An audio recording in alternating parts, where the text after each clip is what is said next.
We are black, we are white, we are Asian, we are Latino, we are Native American, we are young, we are old, we are Republican, we are Democrats, we're independent, we're students, we're teachers, we're doctors, we're those in need of health care, we are rich or poor, we are North Carolina, we are America, we are Moral Monday, and we're not going anywhere.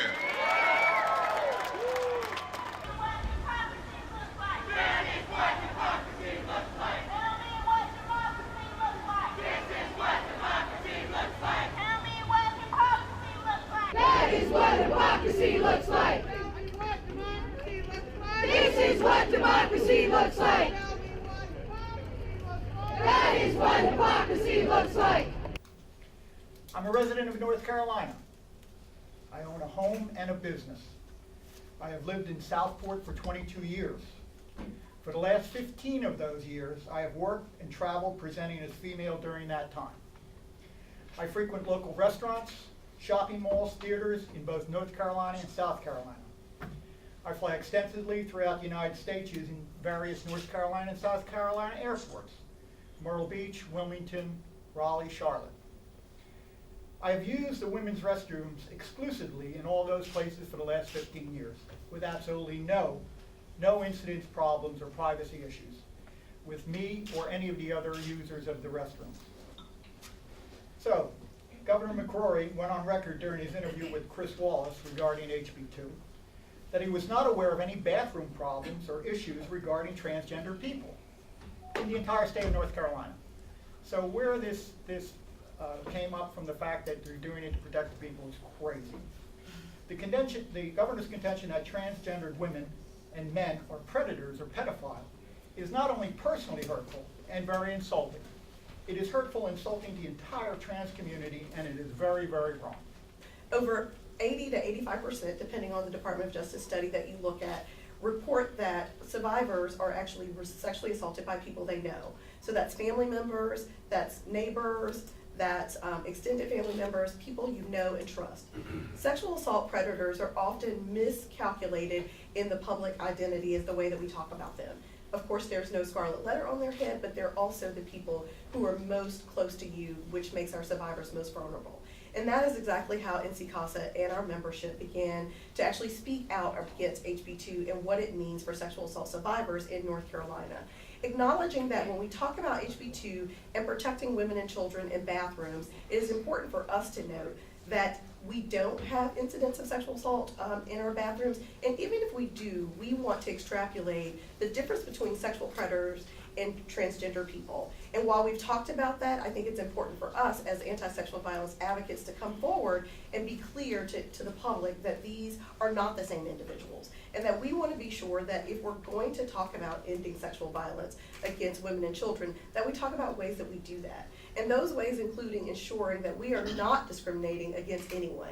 Discrimination against any one person is discrimination against all of us. And quite frankly, leads us to a false assumption of how we protect women and children.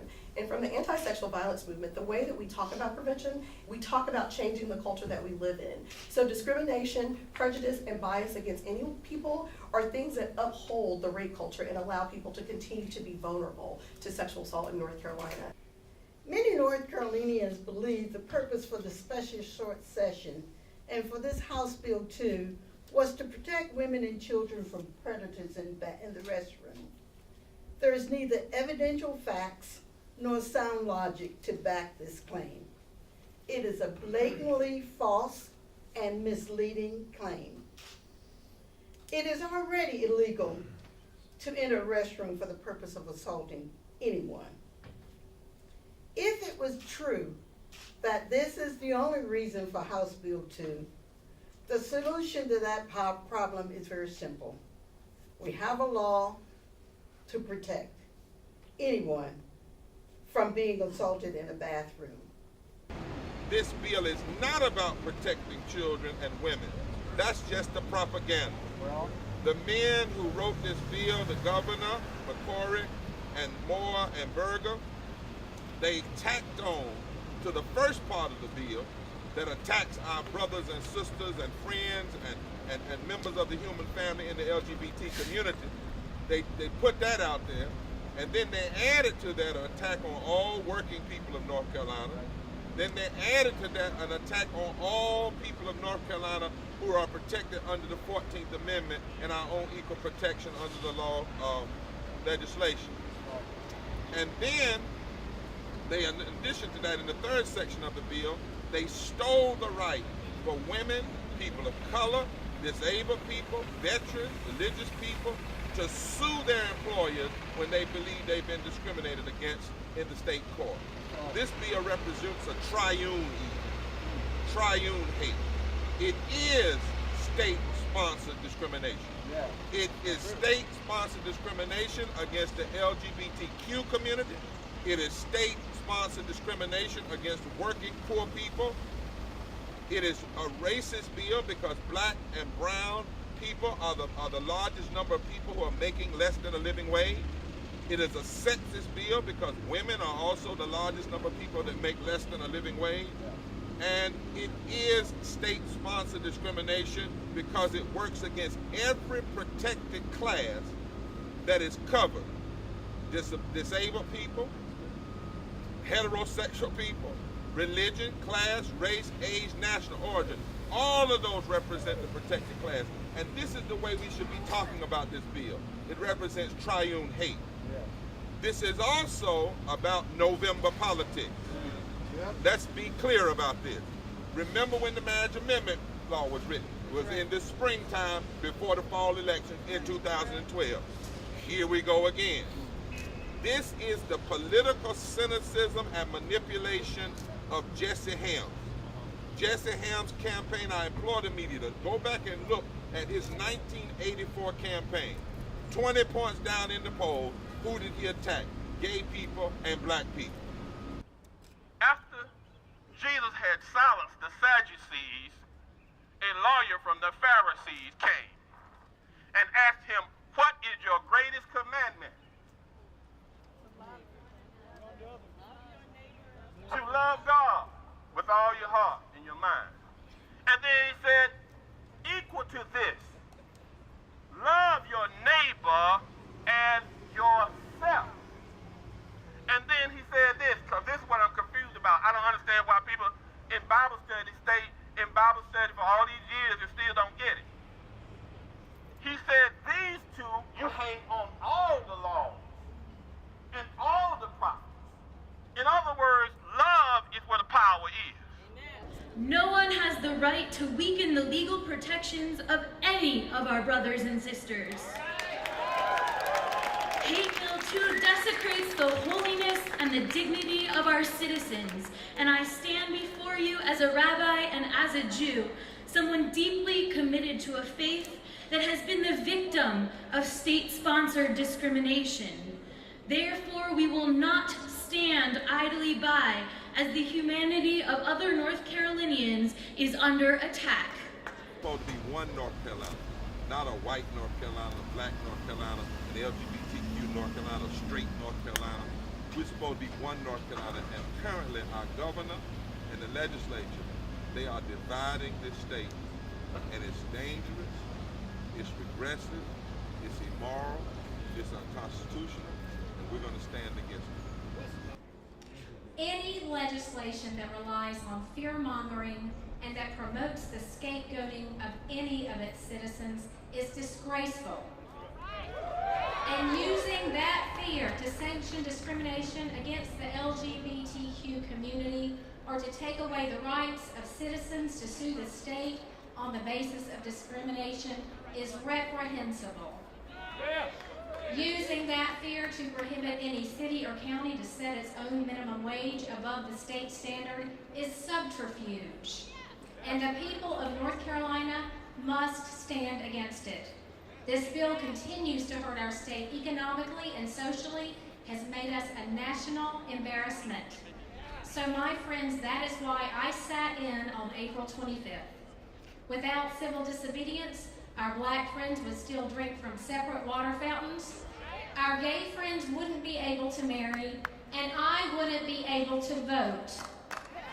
I also want my friends in the LGBTQ community to know that I, as a person of faith, stand with you against this hateful bill. Finally, I want our governor and legislature to see that the call to repeal HB 2 is not coming from some fringe group. Look around you. We are young and old, gay and straight, business owners, educators, veterans, clergy, wage earners, professionals, retired people, people of all different backgrounds, races, and faith traditions. Ordinary citizens standing together against hate, against discrimination, and against oppression, and for the rights of all of our citizens. This is what community looks like. This bill was written to also prohibit local and city municipalities.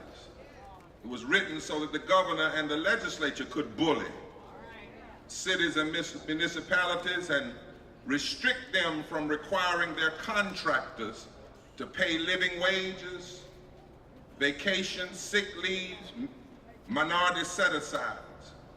We believe that this was done in order to silence the North Carolina Chamber of Commerce. In fact, we have a letter going out today, media, to the Chamber of Commerce asking them to meet with us. I've also asked my lawyers to consider a public records request, because I want to see what kind of emails went between the legislature and the Chamber of Commerce in North Carolina, because it's strange to us that in Georgia, the Chamber of Commerce stood against this the so-called religious freedom in South Carolina. But here in North Carolina, they've been strangely quiet. And we believe a deal was cut. If you'll give us a prohibition on living wages, because we know that most of the members of the North Carolina Chamber of Commerce are not for living wage. In fact, the other night, their leader said when he was asked, did he have a position on living wage, he said, not really. Well, not really means no position. All right now. But then he went on to say that the real issue is not living wages, the real issue is skills. That if people had the skills, we could pay them more. And we want to say, wait a minute, we're talking about people who are already working with the skills, who are making less than a living wage.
Join me in saying Hate Bill 2 does not protect women.